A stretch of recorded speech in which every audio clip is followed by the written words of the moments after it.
देशभक्ति। शिव गुरु आप सबको देंगे शक्ति। शिव गुरु के चरणों में प्रणाम करती हूँ, माता पार्वती के चरणों में प्रणाम करती हूँ, मेरा प्रणाम स्वीकार हो।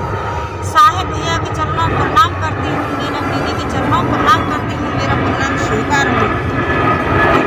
धरती माता के चरणों में प्रणाम करती हूँ, मेरा प्रणाम स्वीकार हो। सभी देवी देवताओं के चरणों में प्रणाम करती हूँ, मेरा प्रणाम स्वीकार हो। सभी गुरु बहन गुरु भाइयों के चरणों में प्रणाम करती हूँ, मेरा प्रणाम स्वीकार हो। साहेब भैया नीलम दीदी के माध्यम से 3 सूत्र मिला है। पहले में दया मांगना है, दूसरे में चर्चा करना है और तीसरे में 1 से 8 बार से प्रणाम करना है। दया किस तरीके से मांगना है? जैसे दरवाजे पे भिखारी आता है, माँ भिक्षा दे दीजिए, माँ खाना दे दीजिए, माँ खाना दे दीजिए। इसी तरीके से माँ 2 मुट्ठी दाना दे दीजिए। दया से भाव से हमको शिव गुरु से दया मांगना है। महादेव दया कीजिए, दया कीजिए। और आने जाने वालों व्यक्तियों को हमको बताना है, भाई हम शिव के शिष्य बन चुके हैं, आप भी शिव के शिष्य बन के देखिए। शिव बहुत दयालु है भाई बहन, हम शिव के शिष्य बन चुके हैं, आप भी शिव के शिष्य बन कर के देखिए। शिव बहुत दयालु है, बहुत अच्छे हैं, बहुत कृपा करते हैं, बहुत दया बरसाते हैं। इसी तरीके से हमें आने जाने वालों बहन भाइयों को समझाना है। तीसरे में रुद्राक्ष की माला आती है, रुद्राक्ष की माला द्वारा या सांस द्वारा, उंगली द्वारा हमें 1 से 8 बार से देवों के देव महादेव से प्रणाम करना है।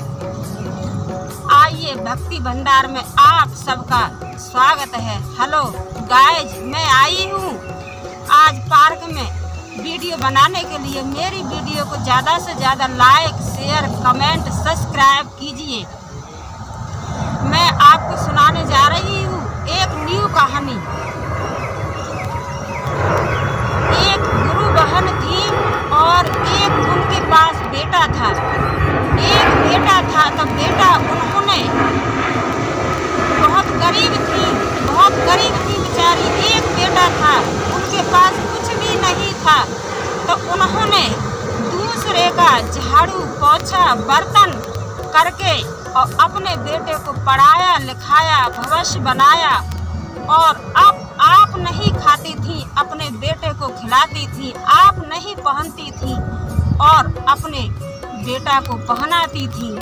यही करके गुरु बहन ने जब जब पूजा करती थी और देवाजी देव महादेव से दया मांगती थी तो यही कहती थी, हे देवाजी देव महादेव, मेरे पास आपने एक पुत्र दिया है, मेरे पुत्र पर आप अपनी हमेशा दया करना महादेव, मेरे पुत्र पे आप अपनी हमेशा दया करना।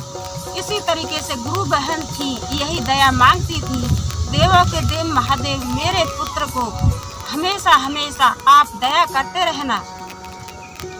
और इसी तरीके से अपना सोचती रहती थी और कहती थी, किसी दिन मेरा बेटा कामयाब हो जाएगा, मेरा बेटा पढ़ लिख जाएगा, तो मेरा बेटा कुछ योग्य हो जाएगा, तो मेरी जिंदगी संवर जाएगी। मेरा एक यही तो सहारा है बेटे का, तो मैं इसको कुछ बना करके ही रहूंगी। तो गुरु बहन थी बेचारी, मेहनत करती थी और अपने बेटा की खुशियों में सारा कुछ लुटा देती। धीरे धीरे समय के अनुसार बेटा बड़ा हो गया तो गया परदेश कमाने के लिए गया। लेकिन बेटा ने एक भी बार अपनी माँ के पास फोन नहीं किया और नहीं कभी आना जाना भी उसने छोड़ दिया। क्यों?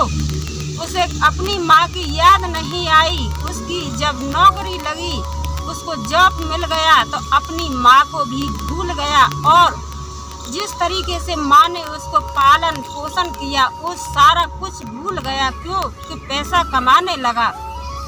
धीरे धीरे समय बढ़ता गया, समय चलता रहा। समय के अनुसार माँ बुढ़िया हो गई और यही सपने देखती थी कि मेरे बेटे का आज फोन आएगा या कल फोन आएगा।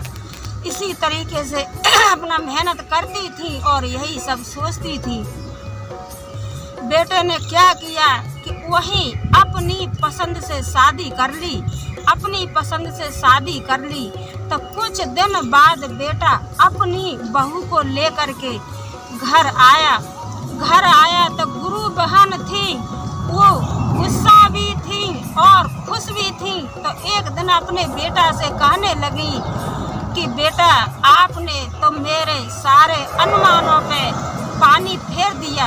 आप एक बार मेरे को बता देते कि मैं इस लड़की के साथ शादी करूँगा तो मैं इसी लड़की के साथ आपकी शादी करा देती। लेकिन बेटा आपने मेरे से अपने भेद छिपा लिया, आपने भेद छिपा लिया। तो उनका बेटा कुछ नहीं बोला, शर्म से पानी पानी हो गया। और यही बात बहू ने सुन ली। बहू ने सुन ली तो बहू कुछ न काम करे और न कुछ खाए और न कुछ पिए। और जब खाने का समय हो तो कहने लगे कि मेरा तबीयत खराब है, मैं खाना नहीं बनाऊंगी। और जब नहाने धोने का समय हो, झाड़ू पोछा का समय हो तो कहे कि मेरा तबीयत खराब है, मैं कोई काम नहीं करूंगी। तो इन बातों को देख करके गुरु बहन थी, वो अपने गुरु से कहती थी, देवाजी देव महादेव जो आपने किया था वो अच्छा ही किया, लेकिन अब मेरी बहू को इतना दिमाग दे दीजिए और मेरे बेटा को दया कर दीजिए कि मेरे बुढ़ापे में मेरे बहू और मेरे बेटा मेरे को ठीक तरह से 2 रोटी और कपड़ा पहनाते रहें और 2 रोटी खिलाते रहें। इसी तरीके से अपने देवों के देव महादेव से प्रार्थना करती थी और 3 सूत्र का पालन करती थी। लेकिन बहू ऐसा करती थी कि बहू कोई काम नहीं करती थी। जब गुरु बहन कहती थी, कुछ दिन बाद कुछ नहीं बोली और कुछ दिन बाद कहती थी कि बेटा उठ जाइए, अपना चाय बना लीजिए, नाश्ता बना लीजिए। तो बहू कहती थी कि मैं आपके घर में नौकरानी बन करके नहीं आई हूँ, तो आपके बेटा ने मेरे साथ शादी की है, मैं आपका कोई काम काज नहीं करूँगी। तो गुरु बहन थी, यह सुन करके कुछ नहीं कहती थी और अपना धीरे धीरे सारा काम काज कर लेती थी। अपने बेटा को भी नहीं बताती थी कि बेटा बहू मेरे साथ में ऐसा सब करती है। और कुछ समय बाद समय ऐसे ही चलता रहा, समय निकलता रहा। तो एक दिन गुरु बहन थी, उनकी तबीयत खराब हो गई।